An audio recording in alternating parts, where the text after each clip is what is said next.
Assalamualaikum warahmatullahi wabarakatuh. Waalaikumsalam warahmatullahi wabarakatuh. Bismillahirrahmanirrahim. Alhamdulillahirabbil alamin. Wassalatu wassalamu ala sayyidina Maulana Muhammadin wa ba'd. Fadilatul muhtaramin, Bapak Ibu yang dirahmati Allah. Alhamdulillah pada kesempatan siang hari ini Allah memberikan taufiknya kepada kita semua, memberikan ampunannya kepada kita semua sehingga kita ditakdirkan untuk bisa menjalankan ibadah sholat zuhur secara berjamaah. Mudah-mudahan ini menjadi pertanda baik. Insyaallah kita akan mendapatkan rahmat dan juga ridho dari Allah Subhanahu wa taala. Menjelang bulan Ramadan ini kita senantiasa memohon kepada Allah Subhanahu wa taala, mudah-mudahan kita tidak ditakdirkan oleh Allah menjadi orang-orang yang mahrum. Mahrum di bulan puasa itu adalah sesuatu yang sangat ditakuti oleh orang yang memiliki iman di dalam dadanya. Karena Rasul pernah menyampaikan, "Faman hurima khairan faqad hurima khairan kullah." Orang itu kalau ketika di bulan Ramadan dia terhalang kebaikan, maka di luar bulan Ramadan dia akan semakin sulit untuk melakukan kebaikan. Karena apa? Karena secara umum bulan Ramadan itu orang lebih mudah dan ringan untuk melakukan kebaikan. Ramadan saja dia sudah kesulitan untuk melakukan kebaikan, apalagi di luar bulan Ramadan. Maka jangan sampai kita menjadi orang-orang yang mahrum, yaitu orang-orang yang terhalang dari kebaikan bulan Ramadan. Sehingga para ulama dulu itu ada satu doa yang senantiasa dibaca oleh para ulama. Nah, tentu doa ini adalah doa yang senantiasa yang dikarang oleh para ulama, bukan doa yang ma'thur dari Rasulullah SAW. Tapi doa ini sangat bagus. Para ulama selalu mengucapkan satu doa, Allahumma sallim lana Ramadan wa sallim Ramadan lana wa sallamhu mutaqabbal. Memohon kepada Allah Subhanahu wa taala supaya kita ini diselamatkan oleh Allah, diberikan afiat oleh Allah hingga berjumpa dengan bulan Ramadan. Kemudian wa sallimna Ramadan lana, itu maksudnya kita juga memohon kepada Allah supaya Ramadan kita ini diselamatkan oleh Allah. Jangan sampai Ramadan kita juga tidak selamat, dalam artian kita betul-betul tidak hanya diberikan kita tidak hanya diberikan umur panjang sehingga berjumpa dengan bulan Ramadan, tetapi juga Ramadan kita ini diselamatkan oleh Allah, dalam artian kita bisa mengisinya dengan amal-amal yang baik. Bapak Ibu sekalian, melanjutkan dari apa yang sudah saya sampaikan kemarin itu, nah sekarang ini saya ingin membahas tentang zakat fitrah dan juga tentang mustahik atau masorif zakat. Zakat fitrah dengan zakat mal itu kan al-ma'ani atau semangat yang dibawa dengan dua zakat ini kan sudah berbeda. Kalau zakat mal itu memang konsepnya merubah orang yang dulunya mustahik menjadi muzaki, itu semangat daripada zakat mal. Maka konsep zakat mal itu dari dulu yang sudah dicontohkan oleh Rasul, memang senantiasa ada orang-orang yang ditugaskan.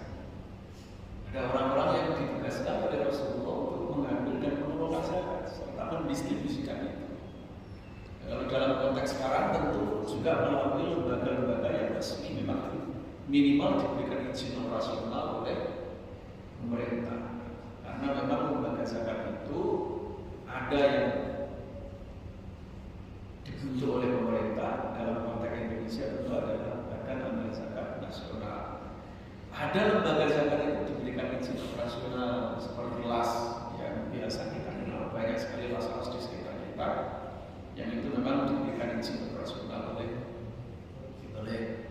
pemerintah. Mengapa dari dulu konsepnya kalau zakat mal itu memang ada petugas yang ditugaskan untuk mengelola? Karena memang kalau zakat mal itu salah satu instrumen mengentaskan kemiskinan, merubah mustahik menjadi muzaki, maka dana zakat itu harus dikelola dengan profesional dan by design, by sistem. Ya, dengan misalkan memberikan zakat 50.000 setiap bulan kepada orang-orang yang ada di lingkungannya. Mungkin ada fakir miskin di lingkungannya, jangan berikan 50.000 tiap bulan. itu kan tentu sesuatu yang baik. Tetapi apakah 50.000 itu bisa merubah mustahil menjadi miskin? Kita sulit mungkin membayangkan uang 50.000 bisa merubah orang miskin menjadi kaya. Beda kalau by sistem 50.000-nya panjenengan itu nanti bisa digandengkan dengan 50.000-nya orang lain. Dalam 50.000 itu kalau dikalikan 20 orang itu sudah 1 juta. 1 juta itu bisa dibelikan gerobak untuk jual pentol, bisa dibelikan rengkel untuk jual sayuran. Itu yang saya maksud by sistem. Sehingga memang idealnya kalau kita bicara zakat mal itu yang paling baik bagaimana harus buat lembaga. Karena memang semangat yang dibawa oleh zakat mal itu adalah merubah mustahil menjadi muzaki. Yang dulunya dia itu berstatus sebagai miskin, kemudian berstatus menjadi orang yang berdaya. Itu yang ingin dibawa oleh agama kita sebenarnya dari zakat mal itu. Jadi ya tentu dari pihak lembaga zakat sendiri juga harus menggunakan pakem sebagai lembaga zakat. Pakem lembaga zakat itu ya seperti yang saya sampaikan kemarin itu. Tu'khadhu min aghniyahihim wa turaddu ila fuqara'ihim. Diambil dari masyarakat kaya setempat, tapi kemudian dikembalikan untuk memberdayakan masyarakat miskin setempat. Kan begitu. Konsepnya memang harus begitu. Itu namanya zakat mal itu begitu. Berbeda dengan zakat fitrah. Zakat fitrah itu kan tu'mah lil masakin. Semangatnya adalah memberi makan orang-orang miskin di hari raya Idul Fitri. Idul Fitri ada yang mengatakan Idul Fitri, ada yang mengatakan Idul Fitrah. Idul Fitrah itu Id bisa diartikan kembali, bisa diartikan perayaan. Fitrah itu berarti suci, berarti dia kembali suci. Kalau Idul Fitri diartikan al-fitrul yang semakna dengan iftar itu artinya makan. Artinya hari itu adalah hari di mana kita tidak boleh puasa. Hari itu kita makan-makan. Itu sehingga zakat fitri itu adalah zakat di mana supaya jangan sampai di hari yang makan-makan itu ada orang yang memiliki iman di dalam dadanya tapi dia tidak bisa makan. Itu sebenarnya yang ingin disampaikan oleh agama kita. Jadi jangan sampai di hari yang bahagia, di hari yang seharusnya kita ini harus makan, tapi ada orang mungkin yang tidak bisa makan. Inilah yang kemudian mengapa zakat fitrah. Para ulama pun juga beda pendapat. Tetapi saya lebih menyukai pendapat yang mengatakan bahwa kalau zakat fitrah itu memang harus diberikan kepada dari seorang muzaki langsung pada mustahiknya langsung orang-orang yang mungkin di sekitar kita. Karena memang zakat fitrah itu semangatnya adalah bagaimana supaya orang-orang yang memiliki iman itu di hari yang seharusnya makan dia memang harus makan. Itu semangatnya zakat fitrah itu di sana.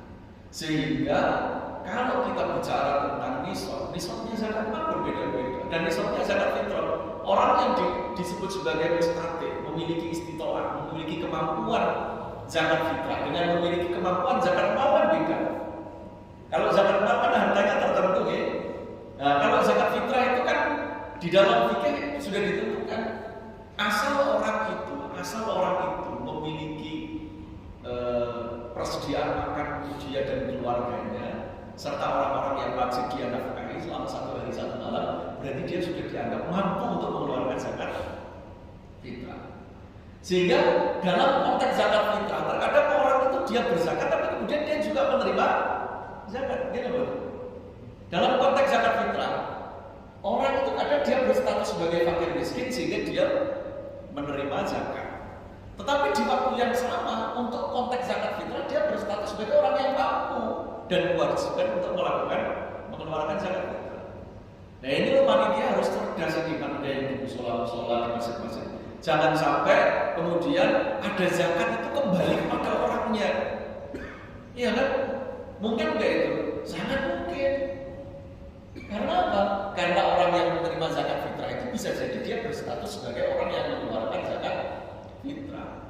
Ketika dia setor zakat fitrah ke panitia yang ada di musola, oleh panitia yang di musola dikembalikan kepada yang menerima itu barang yang sama. Misalnya kreseknya warnanya merah, ternyata sama itu yang diterima itu. Nah ini kan yang perlu, salah satu hal yang perlu diwaspadai kan itu, jangan sampai kembali ke orangnya sendiri. Padahal status orang ini ya, status panitia ini kan bukan ambil syar'i, dia statusnya hanya wakil daripada muzaki. Kalau statusnya wakil daripada muzaki, maka selama harta itu belum diterimakan kepada mustahik, maka zakat itu belum dianggap gugur. Zakat itu belum dianggap gugur karena dia hanya statusnya sebagai wakil daripada muzaki. Kalau wakil kan hanya lewatan, hanya dilewati. Kalau wakil berbeda amil dalam konteks Indonesia tentu adalah seperti basnas atau was-was, itu berstatus sebagai amil. Kalau berstatus sebagai amil bukan lagi menjadi wakil daripada muzaki, tapi dia berstatus menjadi wakil daripada mustahik. Karena amil itu adalah mustahik, adalah amilin alih kan di dalam Al-Quran. Maka semangatnya memang beda. Nah, itu sehingga istiqoah dalam persoalan zakat mal dengan istiqoah dalam zakat fitrah itu beda. Nanti dalam persoalan mustahiknya juga begitu. Ini saya loncat-loncat ke bawah. Mustahiknya juga begitu. Saya ambilkan contoh begini. Kita ini kan mengenal perdebatan ulama tentang fisabilillah. Ada ulama yang mengatakan fisabilillah khair. Fisabilillah itu ini kan innama shadaqatu lil fuqara wal masakin kan. Belakangnya ada wa fisabilillah. Salah satu orang yang berhak menerima zakat itu adalah orang yang berperang di jalan Allah. Dari dulu para ulama itu kalau memaknai fisabilillah itu ya berperang di jalan Allah. Kita kalau bicara tentang bahasa itu kan bicara tentang rasa. Artinya jangan ketika mendengar sesuatu itu pertama kali yang terasosiasi dan terbersit di dalam benak jenengan ketika mendengar itu apa? Itu namanya bahasa. Sehingga kalau urusan bahasa jenengan harus mengikuti orang yang punya bahasa. Gitu. Dan jenengan misalkan dengar orang mengatakan impoten dengan impoten misalkan, wah di mana kata kerja makhluk jumlah modern pokoknya yang satunya rumah sahabat yang satunya apa? Tapi kalau orang yang memang native speaker, orang yang asli dia berbahasa Inggris, dia akan bisa merasakan dari stressingnya bahwa kalau ini artinya lemah sahabat, tapi kalau yang ini artinya penting, pasti nggak sama. Record dengan record, stressingnya kan beda. Jadi kan kalau lihat di kampus pasti beda. Di kampus record dengan record. Yang satunya tulisannya kode, yang satunya artinya kaset rekaman, yang satunya aktivitas mereka tulisannya sama. Stressingnya ketika baca beda. Nah kalau orang yang memang asli dia memang berbahasa Inggris, dia bisa merasakan oh ini artinya kaset, oh ini artinya mereka. Lah ulama dulu itu setiap kali mendengar bahwa fisabilillah pasti asosiasinya di dalam otak mereka itu artinya adalah orang yang berjihad berperang di jalan Allah.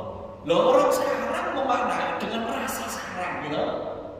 Dengan rasa yang ini, dengan rasane wong saiki. Akhirnya dimaknani macam-macam fisabilillah, dimaknani ustaz, dimaknani kiai, dimaknani guru TPQ, macam-macam lainnya gitu. Fisabilillah. Dan ulama dulu nggak ada yang berpikir begitu, karena sekali mereka mendengar fisabilillah, asosiasinya pasti berperang di jalan Allah. Inilah yang menyebabkan mengapa banyak ulama yang tidak setuju ketika fisabilillah dimaknani fisabilil khair. Ya kan? Banyak ulama yang tidak setuju fisabilillah dimaknai fisabilil khair. Nah, yang ingin saya sampaikan begini, konteksnya kan beda dulu dengan sekarang. Dulu para ulama itu, ulama di sekitar kita kan banyak yang memilih pendapat fisabilillah itu fisabilil khair, artinya ustaz boleh menerima zakat.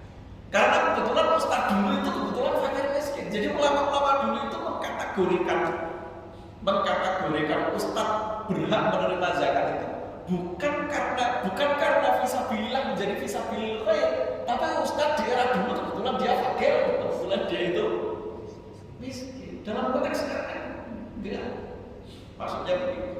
Sehingga begini, dalam persoalan zakat fitrah, mustahil itu kan ulama beda-beda. Mayoritas ulama mengatakan bahwa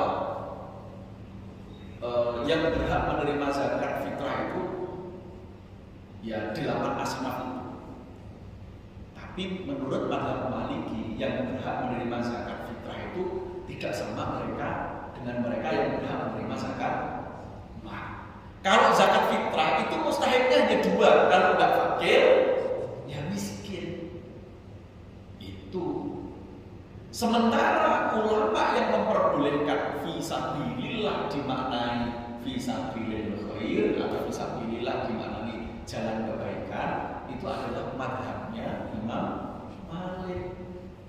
Sehingga kalau kita memaknai fisabilillah dengan makna fisabilil khair, maka mustahilnya, ya kan?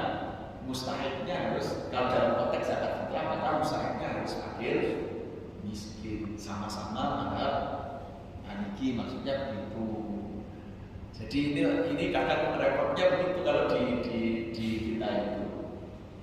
Nah, itu kemudian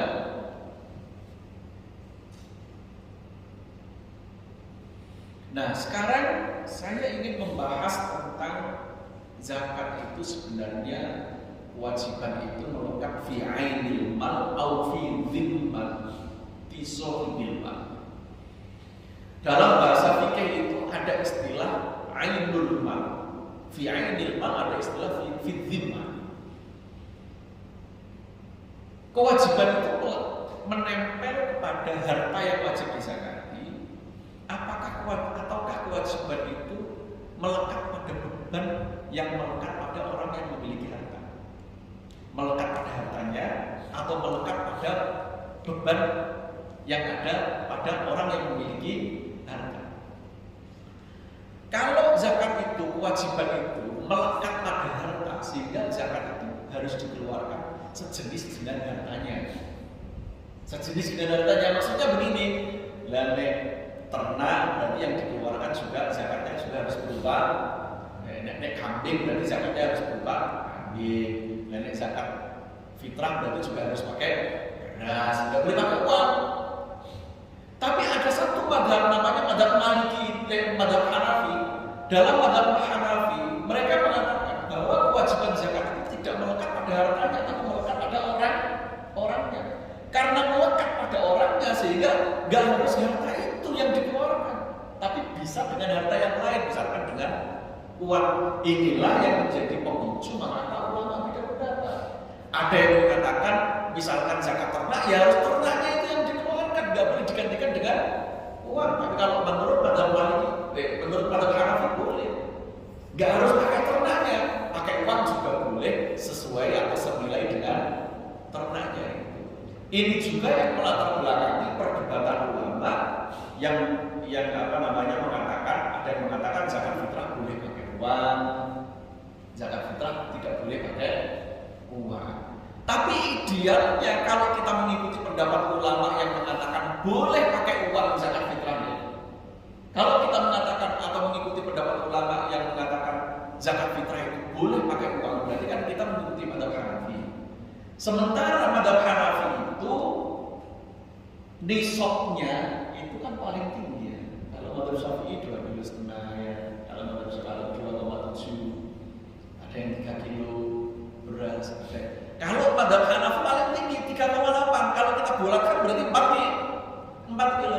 Artinya apa? Kalau kita mengikuti mazhab Hanafi dalam persoalan boleh membayar zakat fitrah pakai uang, berarti uangnya harus bisa dipakai beli beras 4 kilo. Mengerti yang saya maksudkan? Artinya sama-sama menggunakan mazhab Hanafi. Jangan sampai misalkan kita membayar zakat fitrah pakai uang ikut mazhab Hanafi, tapi nilainya hanya bisa dipakai untuk bayar 2,5 kilo mazhab Syafi'i. Yang bilang 2,5 kilo itu kan jenengan boleh pakai uang itu kan mazhab Hanafi. Harusnya nek jenengan bayar pakai uang nilainya harus 4 kilo. Bukan bayar pakai uang tapi hanya bisa dipakai untuk beli 2,5 kilo. Berarti jenengan mencampur antara Hanafi dengan Syafi'i, maksudnya begitu. Nah ini idealnya begitu. Dalam persoalan bolehkah kita membayar zakat dengan pakai uang. Nah sekarang saya ingin bicara tentang fakir dan miskin. Kalau di dalam Al-Quran itu kan kalau di dalam Al-Quran itu sebentar saya bacakan ayatnya. Kalau di dalam Al-Quran itu ada ayat yang berbunyi ammas safinatu fakanat limasakina ya'maluna fil ardh. Ketika bicara tentang Nabi Khidir kan, yang kemudian orang-orang miskin itu memiliki perahu, ya kan? Yang kemudian perahunya orang miskin itu dibocorin sama Nabi Khidir. Artinya Al-Quran membahasakan orang miskin itu bukan orang yang nggak punya apa-apa. Sekali lagi, Al-Quran itu membahasakan miskin itu bukan orang yang tidak punya apa-apa. Ternyata di dalam Al-Quran ada bahasa miskin tapi punya perahu. Yang dilobangi oleh Nabi Khidir itu kan perahunya orang miskin. Ammas safinatu fakanat limasakina ya'maluna fil ardh. Bahasa Al-Quran itu miskin itu ternyata punya perahu kan sih? Artinya miskin itu enggak. Makanya Nabi itu pernah berdoa, Allahumma ahyini miskinan wa amitni miskinan. Ya Allah, hidupkanlah aku dalam kondisi miskin dan matikan aku dalam kondisi miskin. Sehingga jangan dibayangkan Nabi itu miskin terus gak punya apa-apa. Enggak. Beda dengan fakir. Kalau fakir itu kan Nabi juga pernah berdoa, Allahumma inni a'udzubika minal. Nabi berdoa supaya dilindungi dari fakir. Berarti artinya apa? Fakir itu lebih miskin, lebih apa? Fakir itu lebih di bawahnya miskin. Sehingga inilah yang kemudian para ulama itu membedakan. Meskipun juga ada ulama yang menyamakan antara fakir dengan miskin, tapi secara umum ulama itu membedakan. Kalau fakir itu nggak punya apa-apa. Kalau dalam konteks sekarang kita ya mungkin ya lansia, sudah nggak produktif, nggak bisa kerja. Misalkan kalau fakir, kalau miskin berarti dia masih produktif, masih bisa bekerja, tapi tidak mencukupi kebutuhan. Nah itu perbedaan fakir dengan miskin. Nah sekarang saya ingin memberikan innamas shadaqatu lil fuqara wal masakin wal 'amilina 'alaiha. Amil itu apa sih? Amil itu kalau jangan baca di dalam kitab tafsir, ini kan amil ini kan bahasa Al-Quran. Amil ini kan bahasa Al-Quran. Karena amil ini adalah bahasa Al-Quran, maka kita harus mengambil makna amil sebagaimana yang didefinisikan oleh para ulama ahli tafsir. Kita akan menemukan bahasa bahwa yang namanya amil itu adalah manis ta'malul imam yang dibentuk oleh pemerintah. Dalam konteks Indonesia itu ada yang dibentuk, ada yang diberikan izin operasional. Dua ini sebenarnya. Yang dibentuk oleh pemerintah berarti Basnas, yang diberikan izin operasional berarti LAS yang sudah mendapatkan izin dari Kemenak dan juga dari Kemenkumham. Dari Kemenak dan dari Kemenkumham. Ya, dua itu. Sehingga kalau kita bicara tentang surat edaran yang pernah dikeluarkan oleh Dirjen Pajak bahwa zakat itu bisa mengurangi dana wajib pajak. Zakat bisa mengurangi dana wajib pajak bruto. Itu kan ada listnya lembaga-lembaga mana saja yang memang ketika kita berzakat di sana struknya bisa digunakan untuk menjadi pengurang pajak. Ya termasuk Basnas dan juga las-las yang sudah kita sering dengar dan juga terkenal. Tapi intinya yang sudah bisa mendapatkan izin operasional dari pemerintah. Nah, las-las banyak ya di sekitar kita. Nah, Yang ingin saya sampaikan begini, lalu nasibnya panitia zakat yang di musola-musola yang desa-desa, sing mereka itu nggak dapat izin operasional misalkan, bukan menjadi UPZ-nya Basnas, tapi juga tidak mendapatkan izin operasional misalkan sing di desa-desa musola-musola itu kan mereka setiap kali Idul Fitri misalkan membuat kepanitiaan secara sukarela, secara swadaya untuk mengumpulkan dan mendistribusikan zakat. Apakah boleh? Ya boleh. Apakah zakatnya sah? Ya sah. Tapi ada perbedaan. Kalau amil resmi yang mendapatkan izin operasional dari pemerintah tadi, LAS yang seperti saya sebutkan tadi, dia berstatus sebagai wakil daripada mustahik. Karena amil sendiri itu adalah mustahik. Ngerti tadi? Amil itu kan 8. Salah. Mustahik itu kan 8. Salah satunya adalah amil. Berarti amil itu mustahik kan, boleh? Amil itu kan mustahik. Amil itu mustahik. Sehingga dalam Perbasnas itu ada aturan dana amil yang bisa dikelola oleh amil syar'i atau LAS atau Basnas itu 12,5% dari dana zakat yang diperoleh. Muncul angka 12,5% itu dari mana? Angka 12,5% itu ya dari 1/8 itu asnaf itu kan 8. Kalau asnaf itu 8, salah satunya berarti amil. Nah, amil itu berarti 1/8. 1/8 itu 12,5% itu dari situ. Karena makanya dari sinilah kemudian LAS atau Basnas itu bisa mengelola dana amil untuk biaya operasional maksimal 12,5% atau 1/8. Asumsinya 1/8 diambil dari mana? Diambil dari itu tadi karena asnaf itu ada jumlahnya 8, berarti 1/8. Kita asumsikan semua mustahik ada. Nah, apa yang kemudian implikasinya?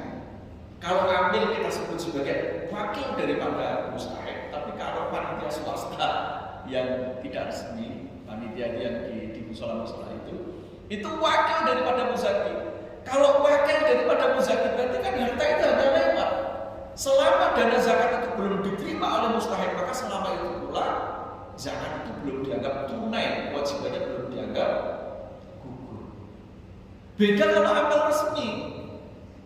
Kalau amil resmi itu, karena amil itu berstatus sebagai mustahik, selama diterima oleh amil seketika itu juga zakat sudah dianggap tunai, kewajibannya sudah dianggap gugur. Itu yang membedakan. Sehingga kenapa kok kiai-kiai kita dulu itu dalam persoalan zakat fitrah, kiai-kiai kita dulu itu dalam persoalan zakat fitrah itu kan ulang-ulangan jenengan ya. Sebelum sebelum sholat hari raya itu kan panitia itu bingung. Pokoknya sebelum sholat itu harus sudah habis kan nonton ya. Sebelum sholat itu harus kita disini.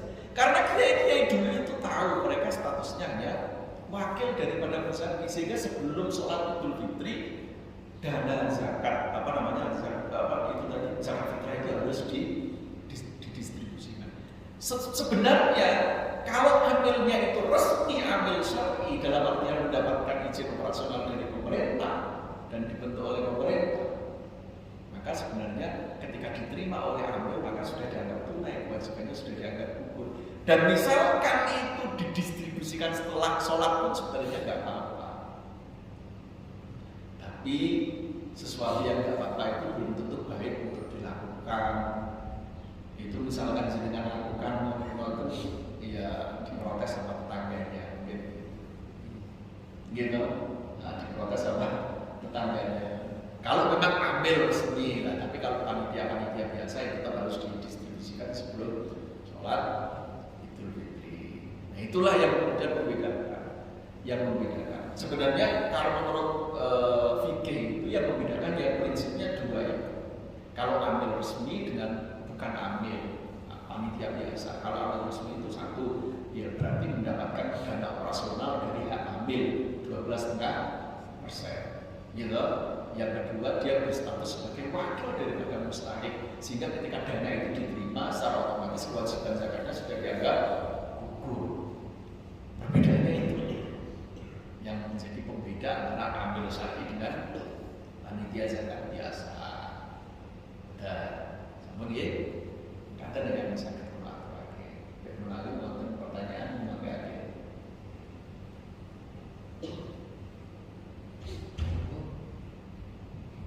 Jemaah yang mau bertanya silakan.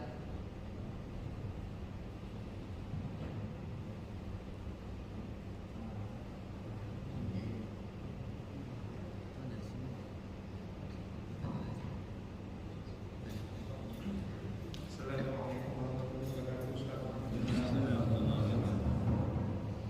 Nanti melanjutkan mengenai ambil yang tercatat sebagai lembaga zakat yang keras di beberapa tempat masjid.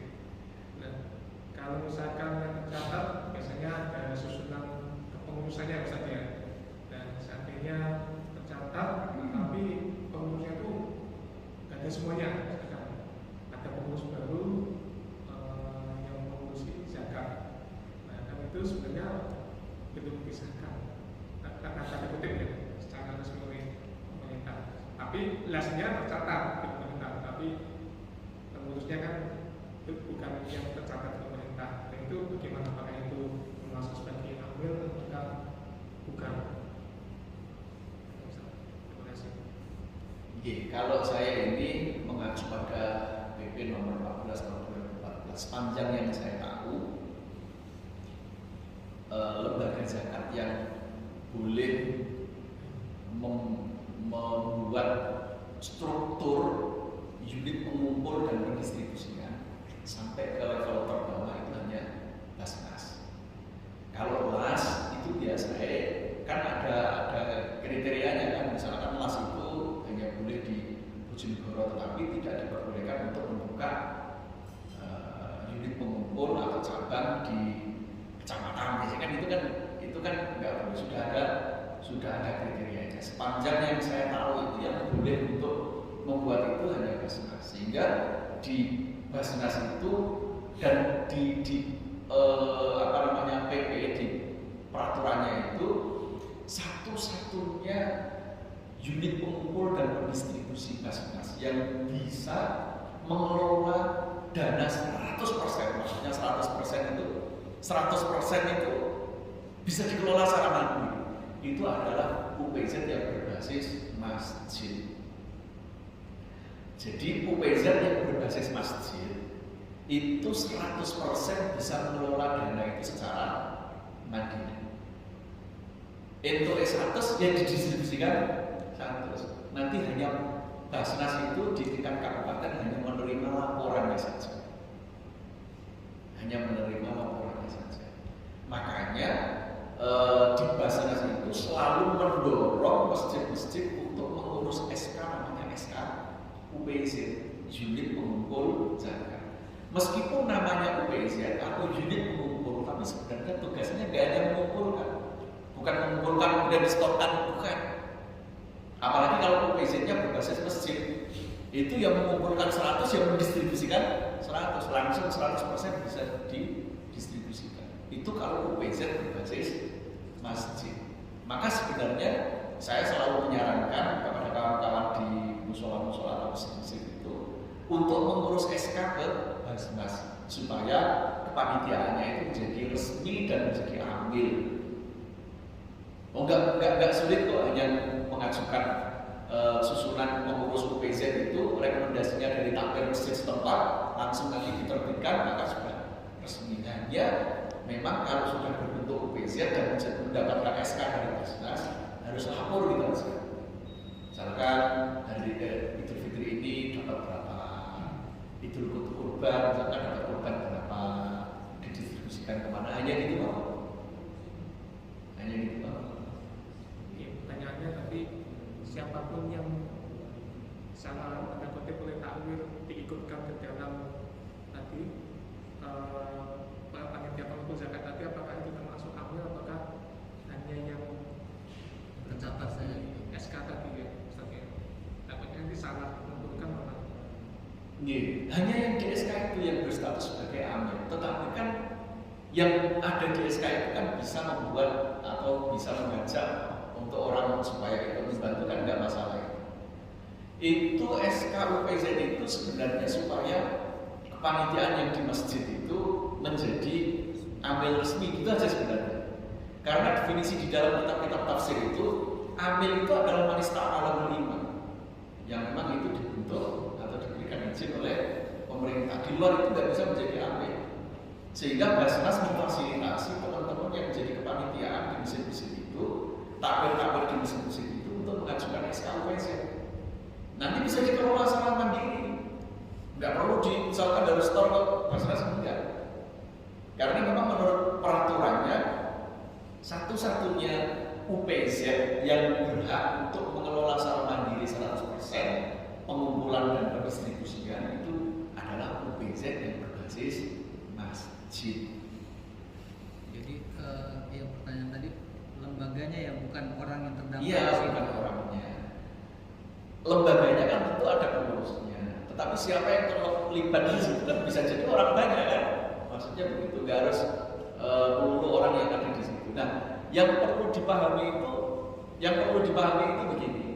Ini kan kaitannya dengan haknya amil tadi itu. Kalau memang betul-betul menjadi amil syar'i, jangan dipahami kemudian haknya amil itu masuk ke kantong, itu bukan maksudnya. Haknya amil itu bukan masuk ke kantong, itu bukan, tapi itu digunakan untuk operasional, gitu.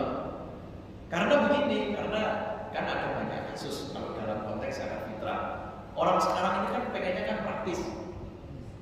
Gitu, orang sekarang ini kan pengennya praktis. Sudah jarang sekali orang yang datang ke masjid kemudian bawa beras, pengennya langsung bawa uang. Kan ada ya, datang ke masjid bawa uang. Sehingga kadang panitia ini pulaan beras, langsung ambil berapa ton begitu. Nah, kemudian terus dikreseki dewe-dewe. Ngereseki ini kan juga butuh biaya. Mungkin ada orang-orang yang ditugaskan untuk ngereseki ini juga butuh tenaga untuk diberikan uang pulang, misalkan. Hal-hal seperti itu maksudnya. Sehingga jangan sampai hal-hal yang sudah tertradisi dengan baik di masyarakat, kemudian gara-gara krungu ono hak amil, kemudian mereka malah berorientasi untuk mendapatkan hak amil, itu juga nggak bagus juga. Semangatnya sudah beda maksudnya. Iya, bagus. Tadi kan kalau disimak harus lembaga bukan lembaga dari zakat RW itu harus 100% ke mustahil. Nah, jika secara hukum apakah itu tergugurkan kewajiban zakat fitrahnya karena berkurang dengan amilin yang memang ada sebagian yang berkurang dari nilai zakat, dia kan sebagai wakil ya, bukan lembaga. Dan dia secara hukum apakah itu tergugurkan atau cacat karena berkurangnya ya bukan haknya. Nah, ini yang tadi saya tekankan. Jadi meskipun lembaga itu hanya sebatas wakil daripada muzaki karena bukan amil syar'i, tapi zakat para muzaki itu tetap dianggap sah, dengan catatan memang terdistribusikan dan nyampe pada mustahil. Kata kuncinya itu sebenarnya. Jadi tetap sah, dengan catatan memang dana itu sampai kepada mustahil. Jadi kalau persoalan sah dan tidak kepada amil, atau diberikan sendiri, itu semuanya sama-sama sah. Asal yang menerima itu betul-betul mustahil, ya sah-sah saja. Dan tidak mengurangi keabsahan zakat panjenengan, enggak. Cuma perbedaannya itu kalau jabanian misalkan hanya panitia zakat bukan amil resmi, tapi ternyata setelah zakat diberikan kepada panitia terjadi banjir misalkan, beras itu mesti keluar orang sempat di dum, jadi keterak banjir hilang. Jadi harus dipastikan.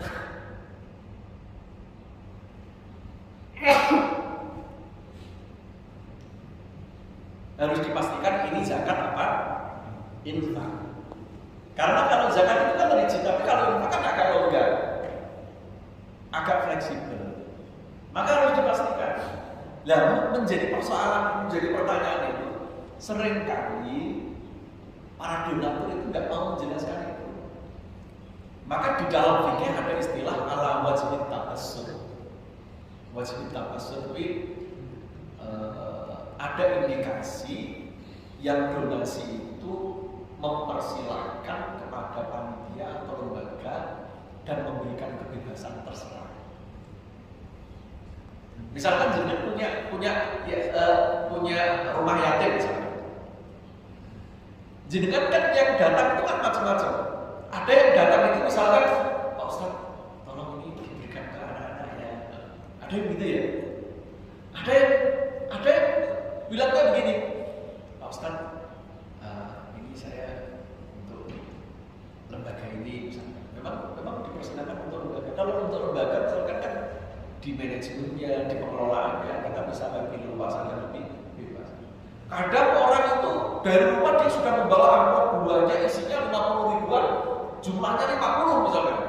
Saya nitip ini untuk anak-anak, berarti kan nggak boleh dipakai yang lain. Memang harus kepada untuk anak-anak. Gitu. Yang ala wajib tabassur itu ketika misalkan orang yang datang ke sana itu, memang dia ini berarti dia membebaskan kita itu untuk dikelola untuk makan anak-anak, untuk biaya sekolahnya, dan bebas. Maka saya selalu menyarankan kepada teman-teman yang memang pengen nitip ke anak-anak yatim itu, ya dibedakan mana yang memang pengennya untuk anak-anak itu, mana yang memang pengennya untuk pengelolaan. Karena pengelolaan rumah yatim itu kan biayanya juga macam-macam, nggak ada yang untuk makan. Bisa jadi untuk listrik, bisa jadi kan macam-macam kan, bisa jadi untuk air, PDAM dan lain sebagainya. Ya idealnya panjenengan juga begitu. Kalau misalkan mau nyumbang harus jelas. Saya selalu menyarankan kalau misalkan mau nyumbang rumah yatim harus disisihkan misalkan untuk ustadznya yang mengelola. Biar ustadz itu juga manusia maksudnya gitu. Jangan sampai mereka dapat sumbangan dari panjenengan yang banyak, di dalam hatinya ada rasa tomak. Itu kan mengotori hati. Di satu sisi dia pengen dapat juga, di sisi yang lain dia pengen ngambil juga nggak berani. Ini untuk anak-anak, Ustaz, ini untuk Ustaz, itu caranya itu membela Ustaz pada saya ini. Biar ustadznya ini hatinya tetap bersih, maksudnya menolak gitu maksudnya saya. Iya, biar ustadznya nggak ngomong maksud saya. Tadi yang terkait mengenai mencampurkan mazhab tadi, Ustaz. Dan sebaiknya kan kita tidak mencampur mazhab yang misalkan tadi mazhabnya Hanafi misalnya 4 kg ya, harusnya uangnya secara itu uang bisa pakai untuk 5 kilo. Selama ini gimana menjaga kita Ustaz, yang sudah berjalan dan kurang tepat ini? Ya ujung-ujungnya kita tetap mengikuti pendapat ulama yang mencampur aduk mazhab itu boleh. Mau gimana lagi masyarakat itu? Ya idealnya kita harus mengedukasi masyarakat supaya lebih sesuai dengan syariat. Tapi kan nggak mungkin kita mengatakan mereka nggak sah, kan nggak mungkin gitu ya. Idealnya ya tetap akan kita carikan pendapat. Karena ada kaidah al-amila madhab. Orang awam itu nggak punya madhab. Pokoknya pas ada pendapatnya berarti tetap. Ya daripada enggak maksudnya gitu. Ya. Hukum daripada itu kan wis kepepet. Bukan ideal, kepepet. Hukum daripada. Baik, terima kasih. Alhamdulillah atas materi yang disampaikan. Ini terakhir ini nanti insya Allah kita tunggu lagi dari pengurus masalah jadwal taklim kita ya untuk bab zakat ini terakhir. Mudah-mudahan apa yang disampaikan bermanfaat untuk kita, dapat berkah. Selanjutnya kita tutup majelis ini dengan membaca doa. sehat walafiat sampai bulan Ramadan dalam keadaan sehat walafiat dan bisa afiat menjalankan ibadah Ramadan. Bismillahirrahmanirrahim.